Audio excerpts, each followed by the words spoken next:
This quest for happiness is one of the noblest aims of humanity. Happiness has been very elusive to many. Kaya dapat we seek happiness and fulfillment, not sadness and frustration. But sadly, many people unconsciously and unknowingly actually seek sadness and frustration in their many projects. Jeremiah 13:23, a black man cannot change the color of his skin, and a leopard cannot change its spots. Ang sinasabi, you cannot change your inborn nature. Diyos ang may assign yan, Diyos ang may bigay niyan. Pwedeng mabago ang mga dekorasyon sa buhay, pero yung core personality, yun ay mahirap gawin. Change people, a sad and frustrating project. Lord, we thank you that you love us, and you nurture us and nourish us and accept us. That at the end of the day, it is your love that makes us worthy of your presence, of your calling, of your blessing.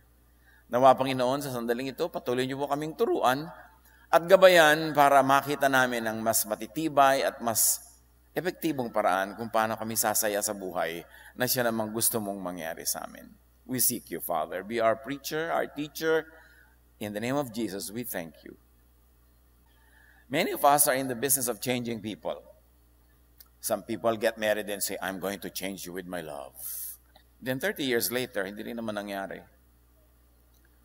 May mga konting mga pagbabago, pero yung basic, yung core personality, you have to struggle with it or accept it or love it. At marami mga tao naghihiwalay, nagkakagalit because of this business of changing people. It is really a sad and frustrating project. And it is so because usually people do not and cannot change their nature, their natural disposition and tendencies. Ecclesiastes 6:10-11, you are only what you were created to be, a human, and it is useless to argue about it. People cannot argue with God about this, and a long argument will not change the fact. So marami mga tao buong buhay, they struggle with themselves. They reject themselves and they reject other people. And they are continuously seeking quick fixes to change themselves and to change others, only to end up frustrated and sad.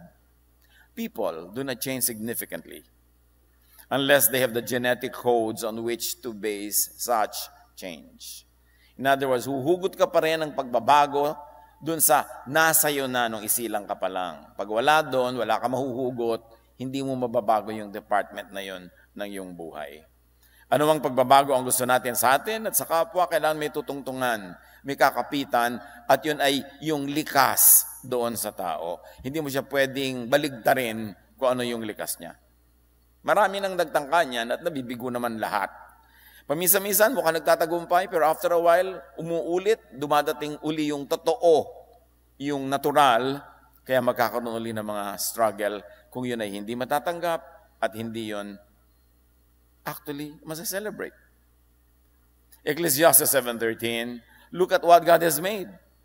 You cannot change a thing even if you think it is wrong. Kahit hindi ka agree sa Diyos, kahit namamalian ka pa sa nakikita mo, kung Diyos ang may gawa, hindi mo yun mababago. So parents, yung ating project to always want to change our children, children wanting to change their parents, brothers and sisters wanting to change one another, mga magkakaibigan, lagi nilang stress ang nangyayari dyan, at ang nagiging bunga, paghihiwa-hiwalay o pagkakasira ng samahan. Ecclesiastes 1:15, what is crooked cannot be straightened, what is lacking cannot be counted. So huwag mong labanan yung natural, yung likas, yung nandyan. Dapat mo lamang siyang matutunang tanggapin. At kung matututunan mo pa siyang kakitaan ng maganda, ng mahusay, ng kaibig-ibig, sasaya ka. You can't make somebody change. Changing a person requires coercion or manipulation and intervention or violation of the person's basic core. It will damage the relationship. Kahit sa church, The church is in the big business of changing everybody. So we're also in the big business of rejection, in the big business of kicking people out, in the big business of going underground, hiding our realities and our truths, because our truths will not be accepted by many, because the many will want, the mob will want to change us. So you observe manipulative parents, as early as possible, their children escape from them and from their presence. Yung mga sobrang mga domineering parents, ang kauna-unahang ginagawa ng mga anak, pagkaroon ng pakpak, lumilipad, palayo. And even if there seems to be a change, when we are manipulating and coercing people, it's really not a change. It is just a transition into another naturally designed other that has always been there but was only waiting for the right time for it to come out. Hindi pwedeng palabasin yung wala naman doon at hindi naman nagtatago doon noon pa man. Nandun na rin, kaya lumabas lang. Tulog lang at naghihintay ng tamang panahon para gumising. Hindi lahat pwedeng magbago the same way. We cannot all change the same way, the same direction, in the same trajectory because we are not all made the same. Hindi tayo kinrate na magkakamukha. We are all unique. Kahit ang ating mga fingerprints, unique. Walang magkakamukha. At ngayon, the higher level of identifying individuality, nasa mata, lalong mas precise, walang magkakamukha na mata. Kaya ngayon, sa mga airport, ang sinisilip na mata eh. Hindi nilang fingerprint. Kasi mas nakita na nila na mas obvious doon ang pagkakaiba-iba natin.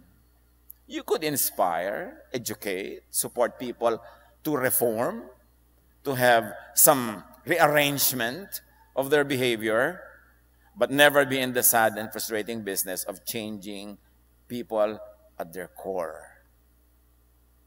If you want some success in the changing business, change the object. Make it yourself. Change yourself. You will have better success there. Imbes ambisyonin mong baguhin ang kapwa para magbumagay sa kagustuhan mo, baguhin mo ang iyong pananaw, baguhin mo ang iyong sarili, baguhin mo ang iyong ugali, mas malaki ang tagumpay. Kasi kung ang pagbabago ay nagmumula doon sa taong babaguhin, mas nagtatagumpay yon. Kung ang pagbabago ay isang pasya nung taong dapat magbago o gusto magbago, mas nagtatagumpay yon. Kesa yung pagbabagong iginigiit, ipinipilit, idinidiin sa ibang kapwa. Change your attitude towards others instead of changing them. Apply this in your family life. Apply this among your friends. Magkakaroon talaga ng peace on earth and goodwill to men when we work on changing ourselves instead of in changing the person next to us. And you can change only yourself. You cannot change others. But even then, you can change only yourself, but only up to a point. Up to a point allowed by your own nature. Kahit gusto mo rin baguhin yung nature mo na inborn, you have to live with it and die in it and with it. Hindi pwedeng gayahin ang iba. You can change only up to a point that you can conceive, that you can like, that you can imagine, that you can believe in. Pag hindi ka rin naniniwala na mababago mo yung sarili mo, kahit ano pang gawin sa'yo, hindi ka pa rin magbabago. Kailangan paniwalaan mo yun. Kasi pag nagbago na yung isip mo, doon susunod yung katawan. Pero hindi mo rin kaya yung baguhin ang iyong isip beyond what is really there naturally, na mukhang sa simula ay wala doon, pero pagka nabigyan ng tamang nurture, tamang environment, tamang stimulus, lalabas at lalabas din yun. Pero kung wala yun doon sa simula, walang lalabas. Dapat nating tanggapin ang limitasyon ng mga pagbabagong pwedeng mangyari sa isang tao kahit sa ating sarili. Para hindi tayo lagi na-frustrate. Gaano kalaki na ang frustration ng mga mag-asawang ang tagal-tagal na, paulit-ulit. Hindi na talaga nagbago. Yung ang asawa mo, utangera. Hindi butangera, iba yun. Utangera. Wala ka nang ginawa kundi magbayad ng utang niya. Mula nung honeymoon nyo, utang lahat. Laging may utang dito, may utang doon. Pag binuksan mo siguro yung mga jeans niya, nasa microscope, makikita mo yung utangera jeans. Tapos makikita mo, nanay din niya, ay, nga, lahi-lahi. Meron palang ganon. May mga ugali na hindi mo na talaga yun mababago. Lagi niyong pinag-aawayan, mangangako siya, hindi rin magbabago na isang araw, tapos mamaya babalik, paulit-ulit. Mabuti pa, tinanggap mo na lang yung araw pa at hilanapan mo ng ano kaya ma-enjoy ko sa ugali niya. Noong una ay ayaw ko, baka naman merong maganda to, kailangan ko itong hanapin, kaysa malungkot ako buong buhay. But change must be conceived, must born in the mind, in the heart of the person who will change. If you can think it, you can do it. If you can believe it, you can do it. But if you cannot believe it, it cannot be done. And what's more, mas mahirap naman yata ang idea mo, tapos papapaniwalain mo ng iba na babaguhin nila ang sarili nila according to your idea. Ang laki ng resistance. You're bound to fail. And the only lasting changes are those that we decide to make ourselves. Kailangan ikaw ang magpasya na babaguhin mo ito. Pag meron kang ganong decision, kailangan gawin mo yon. Yung mga I will quit smoking, I will quit this, I will quit that, yung tao ang kailangan mag-decide. Kahit anong pamimili pa dyan, huwag ka manigarilyo, may cancer, may ganito, may ganyan. Dahil ang drawing ay pakita mo sa kanya ng mga cancer na tinitirhan ng mga langgam, hindi siya magbabago hanggang hindi siya nagsasabing, babaguhin ko to. Kaya pag binabantayan mo, pinaparusahan mo, pag nahuli mo, magbabago-bago lang yon habang nakikita mo, pero pag talikod mo o pag naitago niya, babalikan at babalikan pa rin. Changes we can cause in others could only be those which are also natural to them. Also God-given and God-designed long before. Ecclesiastes 1:10, is there anything of which we can say, look, there is something new, or this is something new? It was here long ago. It was here before our time. So kahit sa ating mga, ay, nagbago ako, naging ganun ako. Mula nung naborn again ako, naging ganito ako. Mula nung nag-Bible study ako, naging ganun ako. Nandun na rin yun, nasa codes mo na, hindi pa lang lumalabas kasi hindi na-nurture, hindi na-nourish. Pero hindi ko man nagbago ang isang born again Christian sa kababasa ng verses, ibig sabihin, ganun ding pagbabago ang mangyayari sa kanyang kapwa.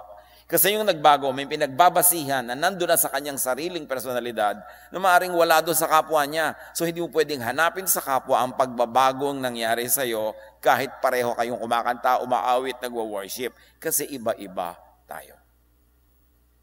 So much frustration can happen when you expect the same spiritual, emotional, and even personality changes because you're all now exercising the same faith or believing in the same God.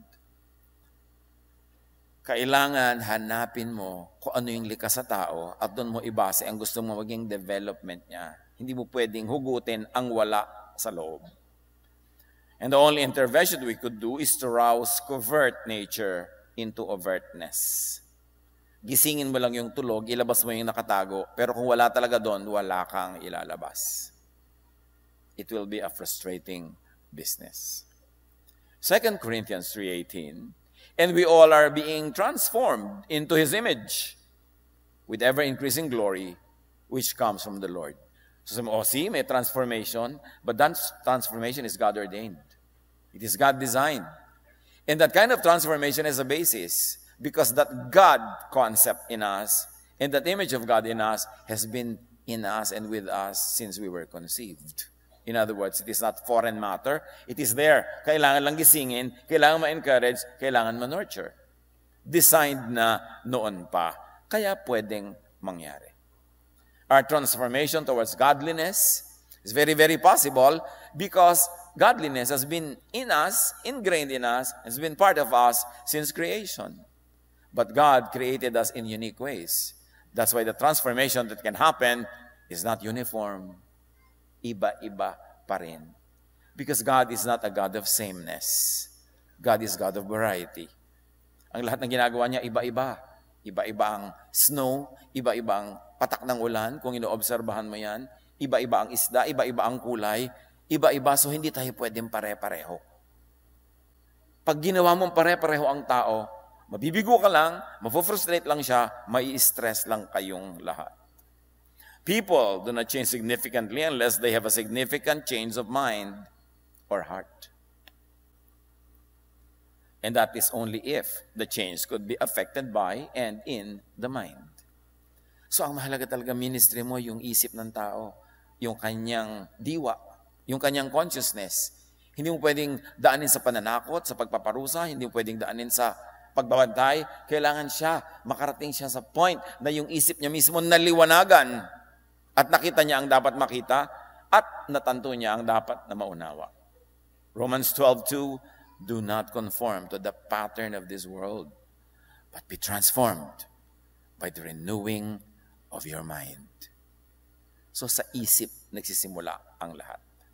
At kanya-kanya tayo ng isip, kanya-kanya tayo ng kayang isipin, at kanya-kanya tayo ng pinupuntahan ng direksyon ng isip. Kaya sabi, then, when you do this, you will be able to test and approve what God's will is. His good, pleasing, and perfect will. Sa isip ang lahat. Paano mo papalitan ang isip ng iba? Hindi mo naman isip yun. Kailangan ikaw ang baguhin mo yung sarili mo. At siya, baguhin niya ang sarili niya. And at most, we can inspire one another. Meanwhile, personal experience, not a lecture, could be a major catalyst for change. Ang tunay na nakakapagpabago sa tao, kung magbabago siya at kung may paghuhugutan siya ng pagbabago, ay karanasan. Kaya dapat hayaan natin ang taong makaranas. Tulad nung tinatawag natin na prodigal son. Bakit ba siya nagbago ng isip? Naranasan niyang mahirapan. Naranasan niyang magutom. Naranasan niya ikumpara yung kanyang amang mabait o sa kanyang amo na hindi siya pinapakain. So dahil naranasan niya, nagkaroon ng kakapitan ang pagbabago ng isip. At nung nagbago ang isip, sabi niya, tatayo ako, uuwi ako sa amin, at sasabihin ko sa tatay ko, tanggapin na lang niya ako kahit katulong na lang. Dahil nagbago ng isip niya, sumunod yung katawan. Pero kailangan sa isip magbago. Paano niyo babaguhin ang isip ng iba? Sa sermon? Kaya ngayon mga bata, kakantahan ka ng Papa, don't preach. O kaya tatakpan nila yung tenga nila, o maglalagay sila ng mga earplugs dyan. Para hindi ka marinig. Kasi, kuminsan, nakakatorete yung naririnig mo. Lalo't hindi handa yung utak mo na pakinggan yon. Hindi nadadaan sa nag. Hindi nadadaan sa bunganga. Hindi nadadaan sa pagpipilit. Kailangan yung tao ang makarating sa sarili niyang moment of enlightenment. Kailangan magkaroon siya ng sarili niyang kaliwanagan at karanasan ang malakas magturo ng pagbabagong loob. Pag ang karanasan mo na ang gumising sa natutulog mong katalinuhan, at ang malakas gumising sa natutulog na katalinuhan at karunungan ay pain, suffering, failure. Kaya yung mga yon, hindi dapat negative ang tingin natin. When people go through pain because they did things, cause and effect, our prayer is that it will lead them to enlightenment. Hindi yun punishment, kung naging dahilan para siya magkaroon ng pagbabagong loob. Sabi nga nila, there are no mistakes, only lessons learned. Pag tinignan mo ang isang karanasan na nasaktan ka, napagod ka, nalugi ka as a mistake, napaka-negative. But you can count it as a lesson learned. May natutunan ako. Siyempre may matrikula. Siyempre may bayad. Pero may natutunan, therefore panalo ka doon. At yung ganun mga karanasan ang magpapabago. Kaya mahalaga kung gusto natin na ma-inspire ang ating kapwa na mag-improve ang ugali, mabago ang kanilang mga asal, encourage them, allow them to experience many things in life. Especially hardship. Especially what some people call failure. Especially difficulty, kasi yun ang gumagawa ng karakter. Kaya pag pinalaki ka sa layaw, puro sarap, puro ginhawa, madalas kulang sa karakter. Kulang sa ganda ng pagkatao ang isang taong hindi nakakaranas ng mga paghihirap. Hindi naman natin gusto mag-volunteer na maghirap. Pero kung naghihirap ka, tapos natututunan mo yung lesson, napakaganda nun kasi you can turn it into something beautiful. So let us not interrupt people when they are going through the lessons in life. Let us not always try to shield them, especially our children, from difficulty, from the consequences of the choices they make. Dahil yun ang magpapabago ng kanilang isip at yun ang gagawa ng pagkatao. Yun ang bubuo ng character. To be happy, do not change people. Instead, sabi ng 1 Thessalonians 5:14-15, be patient with everyone. Do not expect people to change according to your taste, according to your wants, or kung church, according to your statement of faith. Yung church tuloy nagiging parang factory. People come in as individuals and after 1 week, they're all uniform. magkakamuka. Nawawala yung personalidad ng mga tao. Do not change people according to your doctrinal stand on things. Let the Lord finish the good work that the Lord has begun. Let the person go through experiences, and what you can do is to inspire, to assist, to help, but not to intervene. Not to manipulate, not to coerce people into sainthood. Do not use religion to change people. In fact, the purpose of a Jesus-based religion is to accept people, not to change them. And once accepted and loved, they rediscover themselves and they decide to change towards godliness, and they change, not because you police them and coerce them into change. So beware of testimonies. You know, testimony, somebody stands in front and look at me, I read the Bible 3 times and I'm a changed person. And then the unsaid is, so you too. You too must change the same way I changed, in the same direction I changed. And that is very coercive. Truth niya yun, different people have different truths, personal truths. You change, and you can change only what is in a person because of nurture. So when the nurture is changed, the result will change. But no nurture can change nature. So you've got to learn to accept what is nature, and you can change what is just because of nurture, but you've got to know the difference. Kaya maraming tao in the churches, they go underground because they say, I'm in this situation, and the same brother or sister is in the same situation, and this person already changed. How come I have not changed yet? You can change the nurture, and you can change the product. But what about the nature? Because not all people have the same nature. Instead, let religion help you change your mind about others instead of forcing them to change according to your expectations. Let your religious belief, let your spirituality change your mind about accepting others, appreciating, even enjoying and celebrating others and their otherness. Huwag mo siyang hanapin na maging ikaw. Hanapin mo yung pagiging siya at yun ay ma-enjoy mo sa buhay kasi yun ang gift ng Diyos sa'yo na hindi lahat ng tao kamukha mo. Na mayroong ibang may enjoy outside of you, that when you are together, kumpleto ang lahat kasi iba-iba kayo. Ephesians 4:22-24. You were taught to be made new in the attitude of your minds and to put on your new self, which means your new mind, created to be like God in true righteousness and holiness. Kailangan yung new attitude comes from a renewed way of thinking. So be happy, accept people, appreciate, and even enjoy people. Enjoy their being different from you. Tama na ang struggle. Tama na ang manipulation. Tama na ang rejection.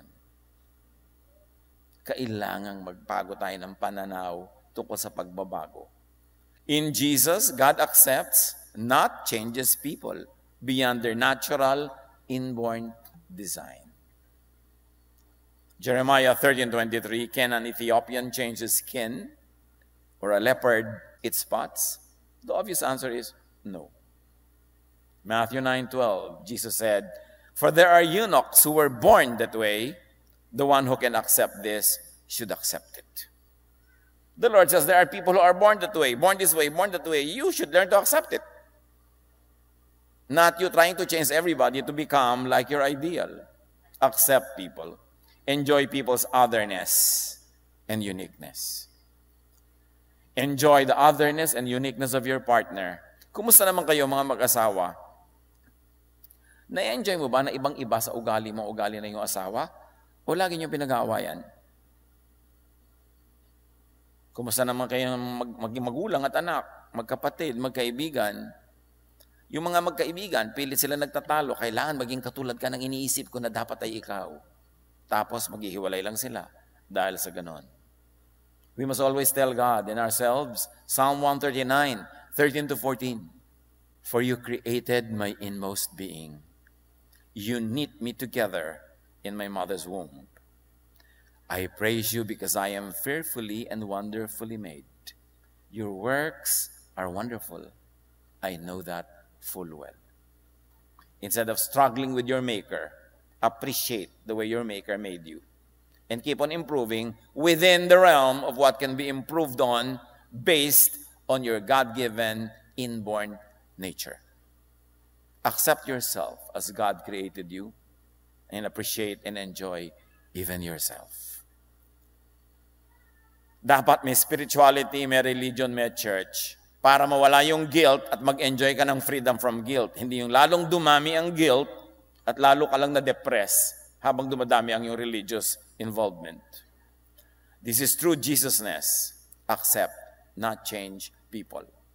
Inspire, help them, pray for them, support them. Then they will come to a realization that they want to change for the better, but only within what their nature will allow them. Yun lang tayo matatahimik. Doon lang magkakaroon ng kapayapaan sa tahanan, sa lipunan, sa church, maging sa buong mundo. Romans 15:7, accept one another. Then, just as Jesus accepted you in order to bring praise to God. Sinabi bang reject one another? No, the Pharisees are in the business of rejection. The teachers of the law and the Pharisees are in the business of judging people, of promoting themselves.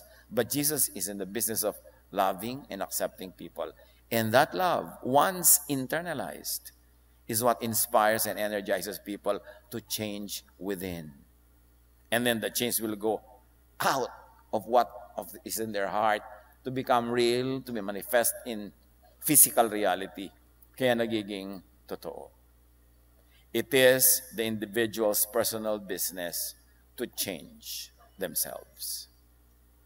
1 Peter 1:22, now that you have purified yourselves by obeying the truth so that you have sincere love for each other, love one another deeply from the heart.